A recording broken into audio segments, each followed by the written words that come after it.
Bonjour à tous et ravi de vous retrouver pour ce nouveau numéro du JT Breton. Au sommaire de l'actualité régionale aujourd'hui, 2 jours pour faire Redon-Brest. Un imposant convoi exceptionnel est arrivé à l'Arsenal ce mercredi. L'agriculture va devoir relever un nouveau défi dans les prochaines années, le renouvellement des générations. Reportage à Pontivy. Et toujours dans le domaine de l'agriculture, visite d'un poulailler en construction dans les Côtes-d'Armor dont les dimensions sont hors normes. Dans cette édition aussi, Corinne Abjan. Bonjour Corinne. Bonjour Julie. Et vous allez nous parler d'une vente extraordinaire.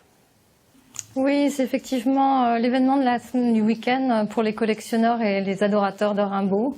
Et bien plus de détails dans un instant. Bienvenue à tous dans cette édition du mercredi 14 décembre 2016. Son pirate était devenu légendaire. Jeanne Guéguin-Bigouden est personnage de la publicité Tipiak est décédée à l'âge de 94 ans.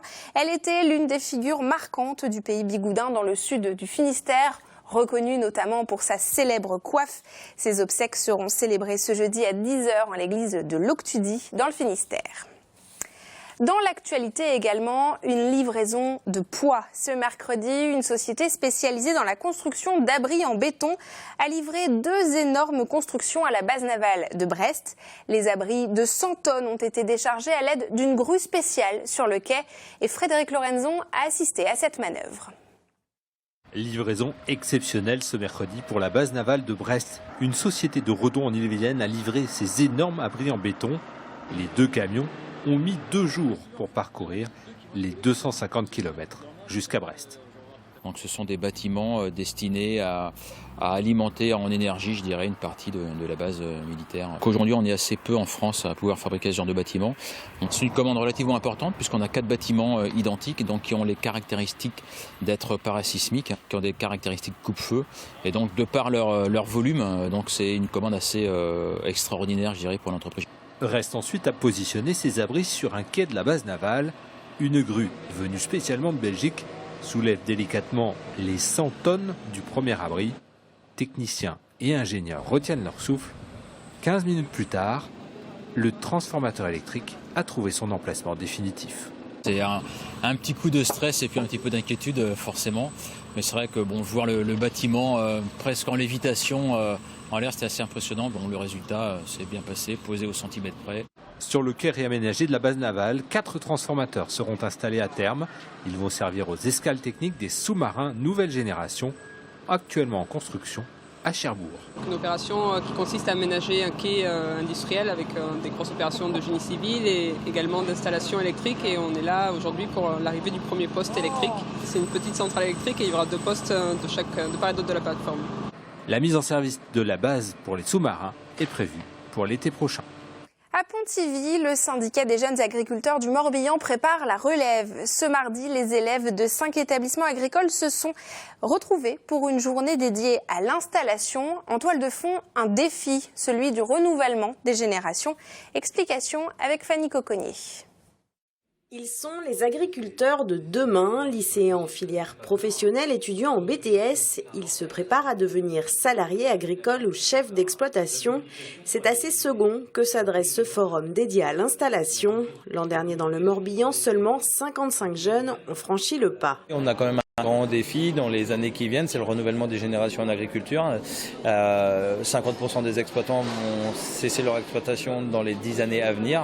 Donc il faut vraiment qu'on sensibilise les jeunes. C'est faisable, c'est un beau métier, il y a de l'avenir. Actuellement, seulement un agriculteur s'installe quand 3 quittent leur ferme. Pour les jeunes, les crises à répétition, mais aussi le durcissement des réglementations peuvent susciter des craintes et des obstacles concrets existent. Les principaux freins, ça reste notamment dans le Morbihan, le foncier, évidemment l'acquisition. On est sur un département où il y a la façade littorale, la pression foncière est importante. Et après, vous avez aussi toute la notion de trouver des débouchés, notamment sur les volets circuits courts, mais aussi trouver une coopérative, un groupement. Des questions plus faciles à résoudre pour des agriculteurs issus de familles du milieu agricole. Pour Julien, fils de producteur laitier, l'entourage familial le rassure. Il s'apprête à s'associer avec ses parents, puis son frère. Quand on est accompagné de ses parents, je dirais que c'est beaucoup plus facile. parce que moi, je n'aurais pas imaginé m'installer sans mes parents. Un tiers des nouveaux installés sont aujourd'hui des agriculteurs non issus du milieu. Pour eux, les organisations professionnelles, la chambre d'agriculture ou encore les collectivités représentent des points d'appui pour se lancer. Et peut-être que lorsque ces jeunes s'installeront, cette ferme gigantesque sera la norme. En attendant, elle fait figure d'exception. On vous présente maintenant le plus grand poulailler de France. 3000 m² de superficie et 100 000 poulets de chair. Il est en pleine construction à Andelle, près de Lamballe. Et Anne Burlot a visité le chantier. Au printemps prochain, cet aviculteur doublera son cheptel, qui passera de 50 000 à 100 000 poulets de chair. Un troisième poulailler 2 fois plus grand que les 2 autres sera bientôt en activité. Nous étions sur un projet de 2 fois 1500 m² au préalable. Et suite à une discussion avec un marchand de matériel, lors d'un salon, il m'a parlé de la possibilité de faire 3000 m² d'un seul tenant, quoi. On était un peu dubitatif au début. Et puis l'idée a fait son chemin. On s'est renseigné un petit peu sur Internet, voir ce qui se faisait ailleurs. Et j'ai dit banco. Et on n'a pas regretté puisque le fait de faire un bâtiment plutôt que 2, c'est une économie d'à peu près 10 à 15% du montant total de l'investissement. Avant de démarrer le chantier du plus grand poulailler de France, l'agriculteur est allé visiter plusieurs exploitations de ce type au Danemark. Séduit par leur méthode de travail et par leur approche du bien-être animal, il s'est inspiré de ce qu'il a vu là-bas pour sa future construction. Ce sera un bâtiment très économe en énergie, lumière naturelle, les fenêtres. C'est quelque chose qui aujourd'hui prend de plus en plus d'ampleur dans nos campagnes. On installe des chauffages indirects, c'est-à-dire auparavant nous étions avec des canons à gaz et aujourd'hui nous sommes sur des systèmes eau chaude. L'objectif est toujours pareil, d'avoir le moins d'emprise possible sur notre environnement. Donc on diminue les consommations d'eau. Cet investissement de 900 000 € devrait permettre à l'exploitant de rationaliser ses coûts, mais pas pour autant de concentrer plus d'animaux dans l'espace. En moyenne, il y aura 20 poulets au mètre carré, comme pour les 2 autres poulaillers. L'affiche n'a pas encore été entièrement révélée et pourtant la file d'attente pour acheter les billets pour l'édition 2017 des Vieilles Charrues était longue, très longue.